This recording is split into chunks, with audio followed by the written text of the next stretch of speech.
On Point is brought to you by National Baking Company.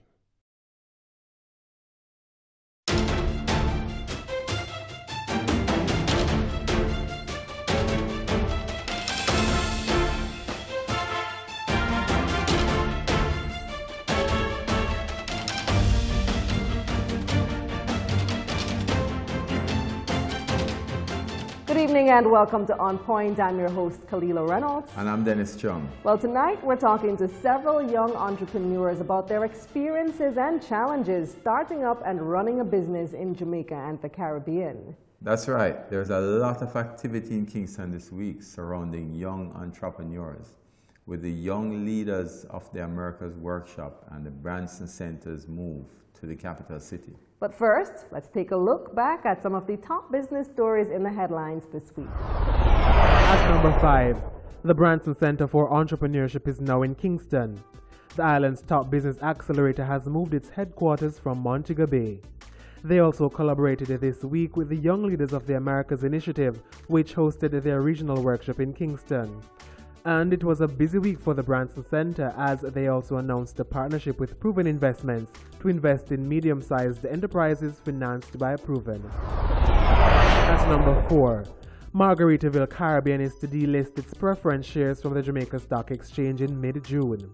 However, its subsidiary Margaritaville Turks Limited will continue to trade on the JSE's US dollar market. Chairman and CEO Ian Deere says delisting will result in cost savings for the company. The company's preference stock price has remained unchanged at $5.48 per share for the 3 years it's been on the market. Deere says as a result, there was no real advantage to being on the stock exchange. And you lose one, you gain one. The number 3 spot goes to Cable Bahamas and its landmark listing as the first Bahamian company on the JSE. The company listed 2 classes of preference shares by way of introduction. And it's already by far the most expensive stock on the market at $1 million a share. CEO John Gomez says Cable Bahamas is now expanding even further into the Caribbean, making it a truly international company. At number 2, Jamaica received the highest level of foreign direct investment FDI in the English-speaking Caribbean and among small island developing states last year. That's according to UNCTAD's latest World Investment Report. The country attracted some $856 million in FDI in 2016.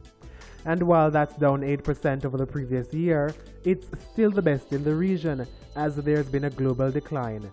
The report also says Jamaica is expected to rebound this year with even more investments. And your top business story this week goes to fired FBI Director James Comey, who testified before the Senate's Intelligence Committee on Thursday. Mr. Comey said President Donald Trump defamed him and the FBI with lies. He also said he's sure President Trump will be the subject of a criminal investigation for obstructing justice. But Wall Street doesn't seem worried. The Dow jumped to a new all-time high on Thursday afternoon towards the end of the highly anticipated testimony. And when we come back, we talk to some young entrepreneurs right here on Point.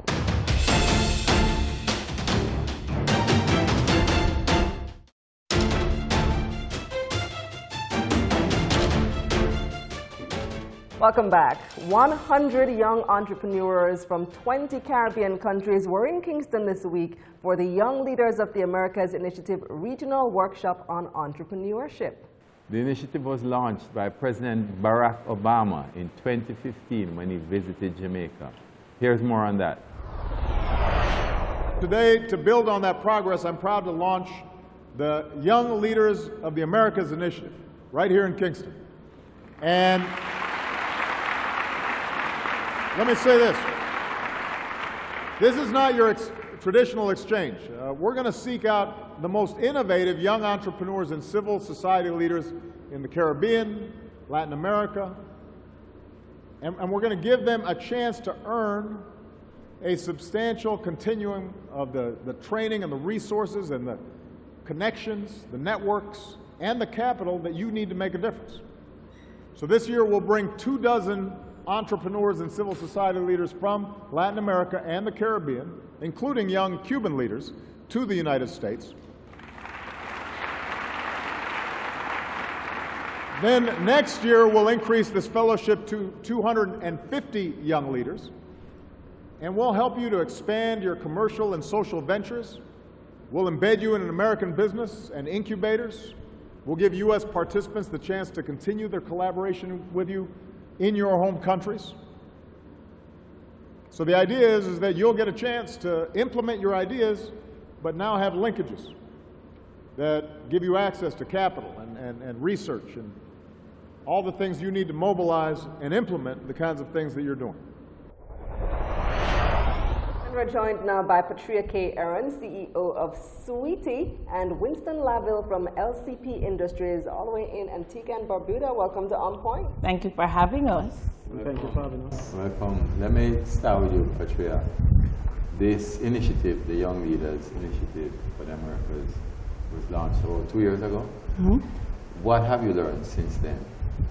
How has it helped? So for me, it's been an interesting experience. Number one, I've learned that across the Caribbean region, we have similar challenges. But more importantly, I've learned that when we come together, we can solve those challenges. And so I've been able to interact with entrepreneurs like Winston and other entrepreneurs from across the different Caribbean regions. We're all in different businesses, but you hear the same issues popping up. Access to finance, access to mentorship, the inability to scale because of the absence of those things, access to new markets. How do we get into not just serving the people who live on our islands, but serving the diaspora markets? So there are challenges that are facing all of the entrepreneurs in common, and I think collectively we've been finding solutions how to get over those hurdles. The other thing that the fellowship has taught me is that we are really one big little island. As a Jamaican going into the Young Leaders, it's an exchange program. And I thought, what could I possibly teach somebody in the first world? It's easy for me to know what they're going to be able to teach me. But where's the exchange part going to happen? What am I going to be able to teach somebody in the first world? Because you spent 6 weeks in the United States. I did. Back in November, we spent 6 weeks in the United States. I was in Raleigh, North Carolina. And I went there wanting to learn how to run my own confectionery factory. And I learned that. But I was also able to teach these folks who had been in business for 10 years how to let people know what they were doing, because marketing was my forte, and they were very weak on that. So I was able to share expertise on how to tell your story as a business. So it really was an exchange. Yeah, you are indeed great at marketing. I think most people know the Sweety brand by now. Many Jamaicans are quite familiar with it. And it's, I mean, your brand is your product. How good at that can you get? But Winston, tell us a bit about your business in Antigua, LCP. What do you guys do? Okay, well, LCP is the first and only fully mechanized crop production company in throughout CARICOM. We specialize in the production of onions, lettuce, and melons. Right? We started off in 2011, and from there we went through, as Pat said, in terms of access to finance, that's very difficult. So even if we were founded in 2011, we never got off the ground in 2014, right? And there's still a bit of challenges in terms of, we have a severe drought on island right now that is limiting our production. Because, for example, some of the machines that we have can process up to 2 acres per hour. Right? But wouldn't you be looking at mechanization in terms of irrigation also? Correct. We are fully mechanized. Right now what we're doing we have drip irrigation. That's pretty much standard. But what we want to do now is to fully automate the drip irrigation process. So that means the water pumps will start by themselves, and each of the watering sectors will close and lock off at different intervals. So that's something that we're going to be doing now. In terms of what we have fully mechanized now is the onion production. So from land preparation, seeding, broadcasting chemicals, harvesting, mechanized drying, mechanized grading, weighing, bagging, the entire line is now So do you actually have any farmers? Of course, we do have farmers, because the thing about it is that what we did as well is that the social aspect to the project is that to have contract farmers, because we don't have enough land to process 2 acres of onions per hour. So what we do is that we offer our machinery to other farmers, large farmers, so that in synergy we can go up to somewhere about 1,000 acres of onions, but not only for Antigua, but to help sustain CARICOM as well. Let me ask you, Winston, before Sure. Which comes in. What has that done to your production in terms of yield to move from non-mechanized to mechanized with drip irrigation and everything?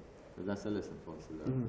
Well, it has done significant because first things off, when you're talking about drip irrigation, you're now moving away from rainfall, which is you can't predict. So in terms of germination, you're getting roughly 98, sometimes 100% germination because you're using the drip and you're controlling your watering process. Without drip irrigation? Without drip irrigation, sometimes you might get 10, 20% germination. Wow. That's significant. Right, so I mean, you're talking about a significant difference. And then when you're looking at mechanized drying, even if you might get the yield, every week onions stay in the field and there's rainfall, you're losing 33% of your yield. So then and therefore, the mechanized drying, you can move it from the field, dry it mechanized way, so that in cases rainfall, you do not lose your crop. Were you a businessman first? One sec, Patria. A businessman first or a farmer first? Business. I actually studied at Caville, University of the West Indies. My actual major was in accounting. So how did you end up in farming, agriculture? Well, the thing about it is that a lot of persons don't see agriculture as a business, right? But to me, it is the crop production is just a type of operation because there's still so much aspect to it. For example, you still have to do record keeping, you still have to do your marketing, you still have to do your sales. So in terms of the paperwork aspect, the administration aspect, that is what I handle. Whereas now we have our operations officer, we have Cardi that deals with more of the technical crop production. I was going to say, it's interesting that Winston talks about automation because one of the struggles I had when I got into the confectionery business was I want to create jobs. Jobs mean people. But I also wanted to create a product that was standardized in a way that machines needed to be a part of that process. But are you concerned with creating jobs rather than turning a profit? Truth is, that should be the main focus. I mean, I think we have this misconception in Jamaica, certainly, that the people, when they invest capital, should be creating jobs.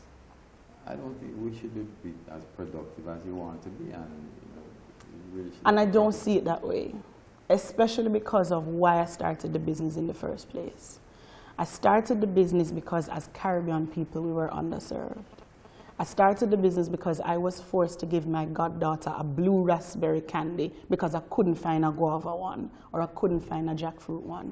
So the whole thing has come from a genesis of it's for my people. And I can't truly say that the business is about being for my people without wanting to have my people be a part of that process. And so even as now, in the next 4 weeks, I'm automating the production of the candy. I'm putting in a brand new production line in the next 4 weeks. I'm still having the bags packed by hand. I'm still ensuring that every bag is checked by 2 eyes to make sure that the kind of quality that I want happens. I'm still employing 8 people from the community where I've set up the factory to be able to come in and do that kind of work. And so I think we still are able to find that balance between having the standardization and the automation and still create jobs for people in the industry. Do you consider Sweetie a social enterprise to some extent? I'm not. I mean, it's for the money. Make no mistake about it. But that should be the primary purpose. Absolutely. But here's another thing. I remember how hard it was to pay my tuition when I was at university. And wanting to be this big business that expands around the globe, I want to sell Sweetie in, I don't know, New York. There's an authenticity if you go into a supermarket in New York to having a Caribbean voice introduce a product to you. Why can't I offer jobs to Caribbean students wherever I sell Sweetie to go in and do supermarket samplings, to introduce non-Caribbean people to a Caribbean product that they can relate to? And so there's this social conscience that I can have as a business owner, providing work for people from Caribbean student associations wherever they are in the world to help to sell my product make me some money, and make them some money as well. Is that a consideration that you have, Winston, because your business model is mechanization? Well, the thing about it is that we have the same consideration where we try to do a balance between creating jobs but also turning a profit, right? For example, one of our social aspects of our project is that we train youths in agriculture, vulnerable youths. So what we do is that we work along with the Guard Center through the agricultural program, and we actually provide on-the-job training for them, and once they successfully pass that training, they can actually get a job within our company or one of the contract farmers. And you find that they are genuinely interested in agriculture? Because one of the things that we experience here in Jamaica is that you find young people don't want to get into agriculture. They see that as demeaning, as beneath them. That's not the type of job that they want. Well, they are, because, like I said, we are fully mechanized, so when they're seeing these type of big, heavy-duty machines, that is just like, oh, you know, everybody wants to know exactly how to operate them, how it works. So it's more moving away from the conventional farming and more into modernized farming. And it's more a sort of business trust, because I mean, agriculture in Jamaica is more like, you know, if you're trying to help somebody and do something, well, you are taking it a step further. Correct. And a real business. And pretty much it's the same way back home, because most farmers in Antigua, they don't really view it as a business, and it's actually looked down upon. But we are trying to change that concept as well in Antigua.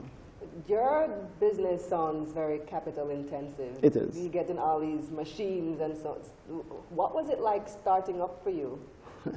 It was really difficult, because access to capital is extremely hard.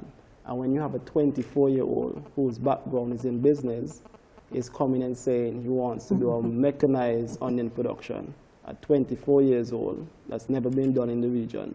It's like, with no experience. Yeah, with no experience in agriculture, it's like, he's crazy. That doesn't make no sense. But isn't that part of the access to, and this is what I find, a lot of the reason why we say access to finance, a lot of the challenges is really that a lot of the small businesses are not prepared in terms of their own internal governance. Here's why it creates an issue. Here's why I can't accept that fully. I have to talk about my own experience. Yeah, but I mean, generally, when we Fair enough, but I have to talk about my own experience and the experience that sitting down with these other entrepreneurs in a very real way, these are issues that have presented themselves to us. When I decided I was going to start my business, I quit my job because I realized I had deficiencies in my capabilities as a CEO, my abilities to run a company. And I enlisted in Branson Center of Entrepreneurship to bring me up the learning curve. And I left Branson with the #1 business plan in that cohort. I shot that business plan around to banks, one bank in particular.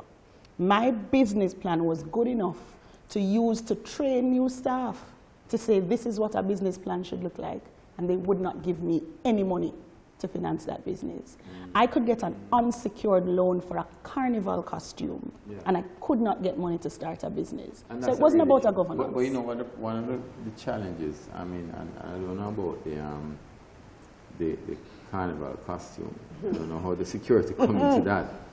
But certainly, what was happening is that the regulations, for example, recognize a motor car as 100% collateral, but we recognize working capital as collateral. Absolutely. And a part of the problem is the whole regulatory process. So things are changing. Let me be fair. We now are in a climate where, for example, Exim Bank will work with DBJ, and DBJ will say, I will secure 80% of a loan for you now, and you only have to find 20% of it, which helps. There's a bigger ability for you to access some grant funding. DBJ doing Ignite, the World Bank working with the Canadian government offering the investment readiness grant. There's an angel network that's developing in Jamaica. You've got First Angels and Alpha Angels, both of them really looking for deals and putting that injection of capital and expertise, mentorship into entrepreneurs that's necessary. But there's so much more that needs to happen. And it will happen. How were you able to do it in Antigua, Winston? How were you able to get investors on board, banks, however financing was secured for your Okay, well, the thing about it, investment? as just to touch on what Pat said earlier, is that I won the CIC Criminal Innovation Challenge, right? That was done by United Nations and Young American Business Trust. I also represent an innovation competition that's done within the OAS General Assembly in Guatemala 2013. And even if I'm representing and getting awards on an international level, I still could not get funding for my business with commercial bank because access to financing is just really hard. They would prefer to give you a loan to buy a car or to go and play carnival or go overseas and shop versus giving you a loan to buy your own business. So what happened was that because of those international visibility which I got, I was able to seek through the PDV fund, through the European Union, through USAID, and that is how I actually jump-started my business, through international. And now everybody wants to lend you money now. Yeah, that's how banks start. They lend you money when you don't need it. But that is changing, though. I mean, as you said, Patria, that situation is changing. It is, No. but there's still a lot more that needs to happen. And the other thing that I will say is entrepreneurs get caught in this catch-22 because there are very many people who believe in this dream and say, you know what, the banks won't finance it, I can't find an investor, I'm going down this road. And they put themselves in severe personal debt, making themselves even less credit-worthy. And so you chase down this rabbit hole. When sometimes it's not a good business plan or business idea. That as well. Yeah. So there's work to be done. All right, stay with us, Patria. We're going to ask you to rejoin us in the next segment when we'll also be joined by someone else from the Branson Center for Entrepreneurship. Winston, I want to thank you for joining us this evening here on And Point. thank All you. the best. Thank you as well. In Thank you as well for Antigua. having me. It's greatly Maybe we'll see some more. appreciated. Maybe we'll see your model here in Jamaica soon. Hopefully one day. All right, Thank you. good. All right, Good. okay. Stay with us.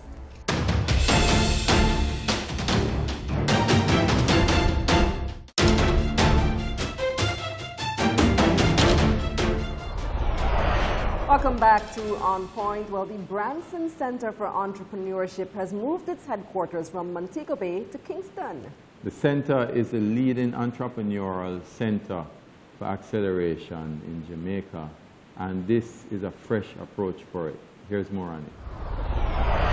The Branson Center of Entrepreneurship has moved its headquarters from Montego Bay to Kingston. Head of the company, Sir Richard Branson, says the move brings the company closer to more entrepreneurs, since 70% of the island's entrepreneurs are located in Kingston. Entrepreneurship is everything. I mean, the entrepreneurs are spending all their waking hours trying to think, how can I improve other people's lives? How can I create a product that's going to make other people's lives better?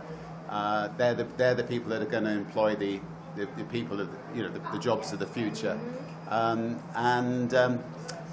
So it's massively important, and if the country is going to get to 5%, growth, which I'm sure it will, entrepreneurs will play a very, very, very big part of that. And Patria K. Aarons from Sweetie remains with us as a Brandship entrepreneur official. Representative. Official entrepreneur with Branson. We're also joined now by Mervyn Carr from Island Integrators Limited. Welcome to On Point, Mervyn. Welcome, Mervyn. Sorry. Tell us about your business, huh? Island Integrators is basically a business that is focused on IT solutions.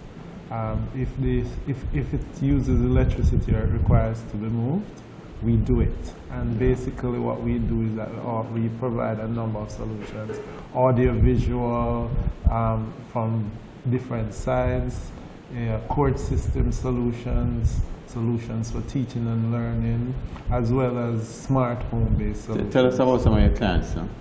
Okay, well, because of non-disclosure issues, I can say we work for other governments, as well as the justice system here. But give me a tangible example of a solution that you've implemented and what it does. Okay, well, we have, for example, at the University of the West Indies, they had the challenge where students had to, there are two campuses, one in Mona and one in Montego Bay, and what had to be happening is that they had to be busing the students between Montego Bay for classes. So now it is for the faculty of, for School of Engineering, the Faculty of Medicine, and others, where the students remain in Montego Bay in the rooms, comfortable, closer to their homes, and they don't have the burden of cost. Via distance learning. Via distance learning, and things such as the slides, as well as even the stuff from the microscopes, as well as the ghost anatomy side of the business, they can stay there and do their classes. In the justice side, we also provide a solution which allow our vulnerable witnesses in Jamaica to be able to safely and elsewhere be able to participate in the proceedings from anywhere in the world. Anywhere in the world. So you've both been with the Branson Center for about 2 years now? I joined the Branson Center in 2014, so 3 years. 3 years. And yourself? In 2014 also. As well. Yes. Well, tell me your experience with them. Patria Kay mentioned how she got into it and what they've been able to do for her earlier in the show. I want to hear your story. How did you get involved with the Branson Center and what has it done for your business? Yeah, well, I read in the newspaper about the center's ability, and I was fascinated. Just the Branson name itself. I applied and it got ignored. And basically I pitched. I did all of my rough stuff and mailed it in. And a year later they got in touch with me and said, "You're accepted." And they have transformed my business. How? Well, it started with the whole concept of what are the indicators in your business, what to look for, how to look at your value chain, and as well as they provided me with mentorship. I had a mentor from South Africa, and he was his business was about developing other businesses. And basically he looked at my business and he said, well, there are some things that you need to go back to, simple things. Those quotes that got rejected, go back and check those people, find out the reason as to why you were rejected. The business may have been gone, but the problem still remains. You can learn from it. Yes, and basically we went on from there. But let me ask you though, Patria. I mean, the Branson Center is there and the Angel Network, and a lot of support comes through those entities and like BBJ.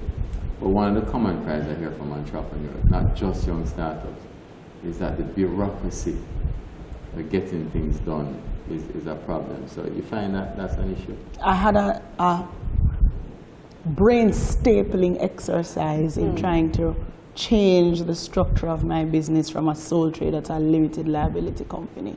The process of registering the business was the kind of frustration of making one say, "Sure, forget this, I'm going to yard." And I had a similar experience told to me by someone just last week who was trying to set up 100 acres of agriculture farm in Jamaica and just can't get through, can't get to set up a company. I think there are some people who make the process more frustrating than it needs to be, and also there are some people who tell the story and make it seem more frustrating than it needs to be. I would not have exported had I listened to what I heard in an export session once. I went and they made the process sound so daunting, so frightening. And you thought only a manufacturer who's been around for decades and have a whole heap of money should be doing this thing. Something as simple as registering. This was. Giving a presentation. This was. Something as people should simple. be making it easy. Should be encouraging you. Something as simple as registering with the FDA. I felt like you needed to have some big agent and pay them a whole heap of money, and I wasn't ready for the FDA yet. Registering for the FDA literally means you go on the FDA's website, I'm ready. Declare who you are and where you are, and click enter. They ask you for an agent, and somebody was offering to be my agent for $35,000. And I don't leg on my money so US easy. or Jamaican? Jamaican. Oh. But I don't leg on my money so easy. So I said, hold on, draw breaks. And I called the FDA, because we have phone. Yeah. We can call. And they answered the phone. And I said, tell me about this agent thing. Which Do is I need to- refreshing, because many times here people don't answer phones. I said, do I need to pay somebody this whole heap of money to be my agent? And she said, let me make something very clear to you. The agent simply means that we communicate with you in English, and we're not sure everybody is an English speaker. I need to make sure that if I need to communicate with you, there's somebody living here in the United States who speaks English, who can be your go-between. It could be your cousin. My cousin is my agent. It's not this big, complicated process. Somebody who lives in the U.S. Yes. So why do you think that our government actually creates this facade of complication? Number one, I will say some of the people who speak are not people who do. Right. They're academics. They're people who sit in offices behind computers and they get a salary to do a job that they're not connected enough to. So they're telling you things they really haven't done, haven't lived, don't know enough about. It needs to be fixed. And the other thing is, I don't know if there is a mindset that feels like back in the day, the expediency wasn't a part of the process. Everything needs to take long and be drawn out and be this laborious process, and everybody feels important and wants to be a part of that chain. I don't live in that world. I don't operate my business in that paradigm. I will not, I couldn't. And we need to get with it. And you find that same problem, Mary? Yes, I had those challenges. And back to the Branson Center, now the Branson Center also offers some amount of professional services where Jamaicans in Jamaica as well as in the diaspora volunteer themselves to assist some of the entrepreneurs, entrepreneurs in the center with some amount of guidance. But in terms of locally, for some of the things that you really want to achieve on your own, it's access to capital, just preparing, yes. And one of the biggest challenges I'm hearing then is the same government that is supposed to be pushing us and helping us with the bureaucracy is actually creating that problem. Absolutely. Yes, the bureaucracy is there. So what were some of the challenges you experienced? Well, I had firm purchase in about 10 or 9 international-based projects. And I had grave difficulties these were very reputable customers, not a case where they're not going to pay. All right, and I had challenges getting funding. I actually had to go out and take out 3 different credit cards, and have an employee who had some credit card worthiness come and take out a credit card, and I had to really thank Mrs. Seaton for that. She went and she gave me her credit. And it is those that we use. Now the cycle time on a typical project of ours, in terms of from design to implementation, is about 9 months.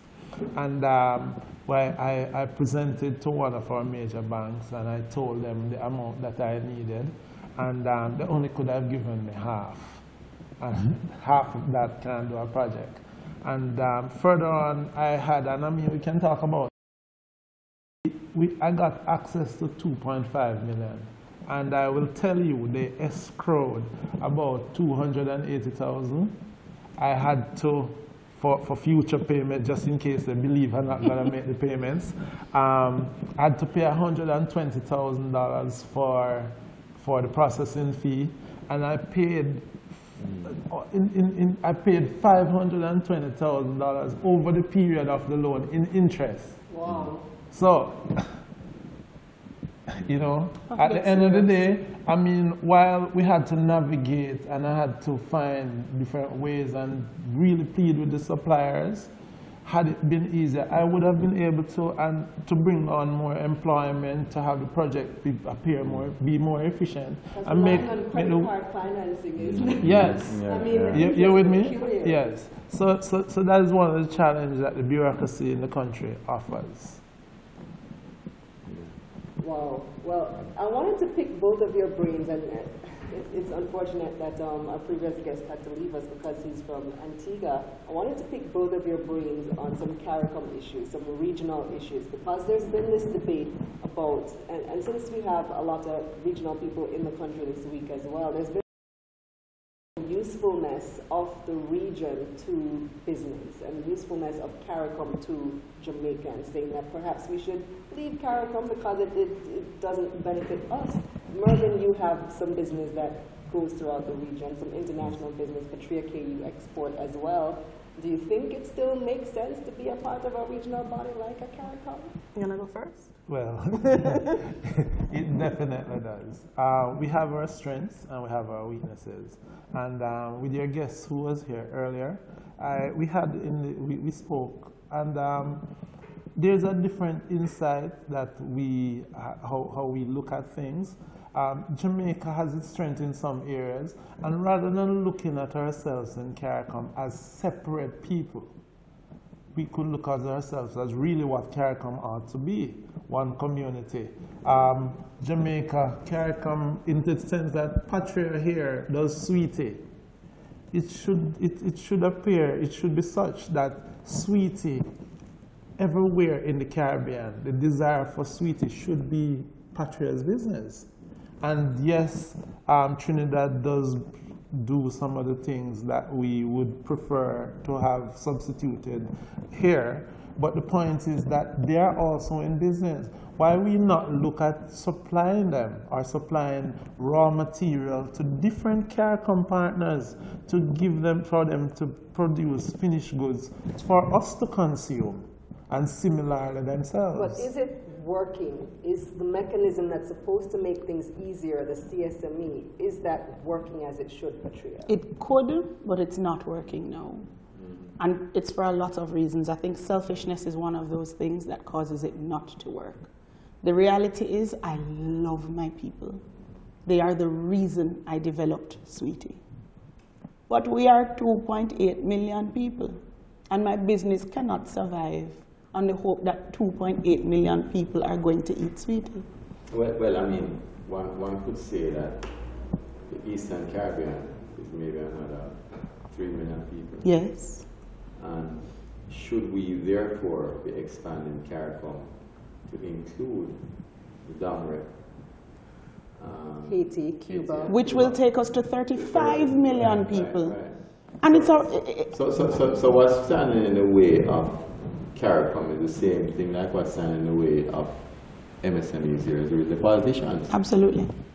And so we get rid of the politicians. We have to circumvent them. We have to circumvent them. I cannot allow my business to be held hostage by politics. Yeah. Because whoever is in power, they're good. They're bread butter. I need to make some Sweetie and sell it and make some money, with or without you. And so regional conferences like YLI support organizations like Branson Center of Entrepreneurship, where I can sit down with Mervyn and we can process issues together with an objective, not just of moping and whining, but finding solutions and moving on to the next thing. I think we have to do it. My second largest export market is the US Virgin Islands. Why? They don't produce anything. They've got 2 million tourists who come off a cruise ship every year and say, what do you have to sell me? And that's a very important point, Patria. Our population is not just the residents, but rather also the people who visit. Yeah. So our market is actually much more than the 6 or 7 million residents. Absolutely. And I might add, because in the security side of the business, where we do like CCTV, that type of thing, we serve a lot of people in the diaspora. They are abroad, they have their houses here, being rented, and basically they want to stay there. So the market is not just Jamaica. It's really the people of the Caribbean, as well as the Jamaicans and Caribbean people that So are you serve elsewhere. people in Europe too? Yes, in the UK, Europe, and the US. Basically, who have homes or property here, or planning to build here. We basically provide services for those people. And that diaspora point is an important one too. It's a huge market as well. Patria, you target the diaspora? Absolutely. Look here. For whatever reason, a man might be in New York and cannot come home. And he misses the taste of a jackfruit. Paddy, I can't give you a jackfruit, but I can give you a jackfruit sweetie until you sort out yourself and you can come home. And anecdotally, we talk about the fact that there are more Jamaicans living outside of Jamaica than there are those living here. Certainly they have more money. This is true. You talk about the money. When I conceptualized Sweetie, the dollar was 80 to 1. When I made my first Sweetie, that dollar was 118 to 1. And I'm talking about my shipping costs are not quoted in Jamaican. Some of my inputs are not quoted in Jamaican. And so for the very survival of my business, I couldn't just earn Jamaican dollars. Right. I had to bring foreign exchange. I had to bring pounds into this business for it to be able to survive. And so I serve my 2.8, 2.9 million people with pride. On that point about the exchange rate, though, Patria K, we all know where it's coming from. It's now at 130, basically, to 1. But on the other side, a lot of people have been basically bragging about the improvements in the economy and that now is such a good time to do business in Jamaica. There's a good investment climate. It's a good business climate. Would you agree with that? I would agree because I know where it's coming from. For me and for other entrepreneurs who I have spoken with, there is an optimism. There is a belief that things will get better. And they're putting in the work and they're making the investments, banking on the fact that things will get better. Because the alternative is to pack up your bags and migrate and go somewhere However, else. we can do it much better and quicker. And faster. Yeah. There's an expedience that is required, and there is a, if you're not going to help, get out of the way. Yeah. You agree with that too, Marvin? Yes, I do. You'll be clearing a lot of people, you know. If you're not going to help, get out of the way. Yes, I mean, business is about moving at the speed of business and not at the speed of politics. I love that. Yeah, good thing to end on, eh? Indeed. On that note, I want to thank you for joining us, Mervyn and Patria K. You've been good, and that was our discussion on entrepreneurship. When we come back, we'll have your numbers and the word on the street.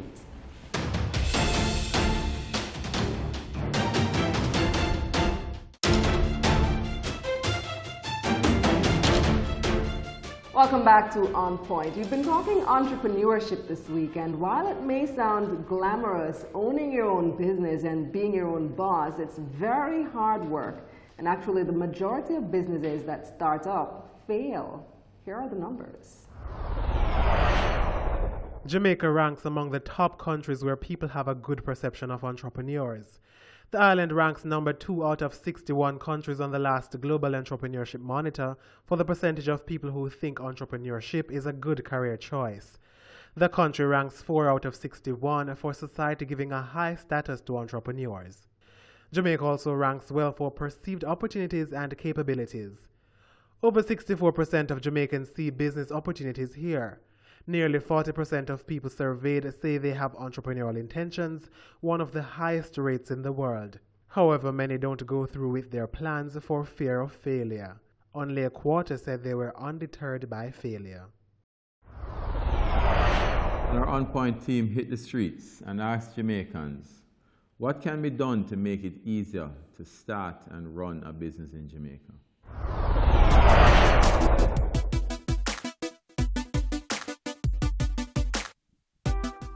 Make loans cheaper for startup businesses in terms of the interest rate that they pay. Because it is very hard for startup companies to access loan funding from the traditional financial institutions. For you to start culturing the younger generation, you know, get them in the business frame of mind, like, okay, don't just strive to work for somebody, try to get something for yourself, you know. So once you start culturing them like that, then everything will fall into place. Access to funding and recognizing that growing from small to big is how Jamaica can do it. The government need to pay more attention to what the business owners are saying. You know what I mean? Because a lot of young persons have a lot of business ideas, and a lot of young persons are business owners also.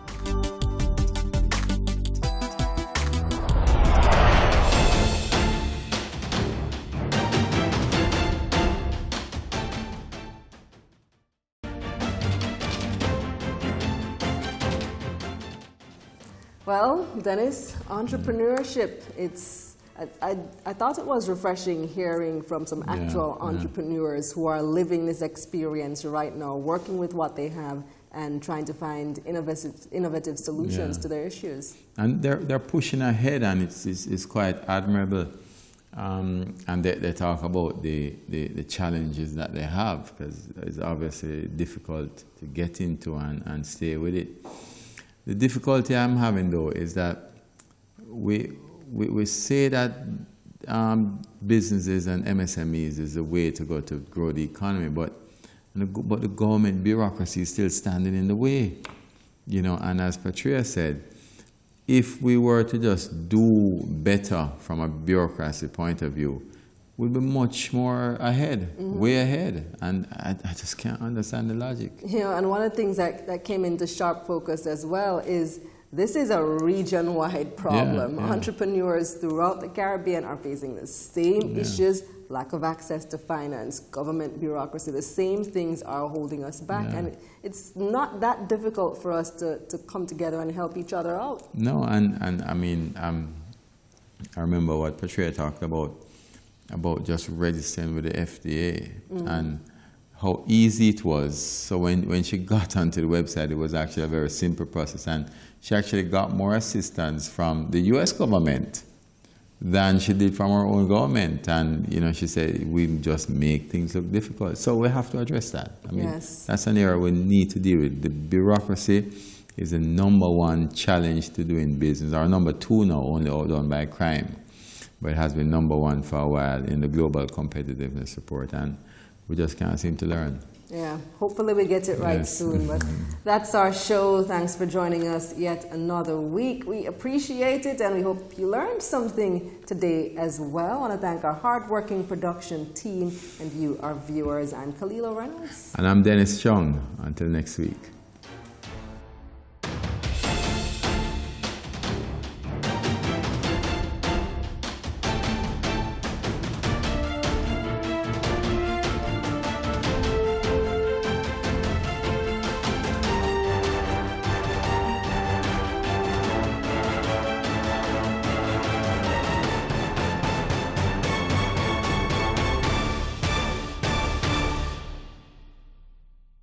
On Point was brought to you by National Baking Company.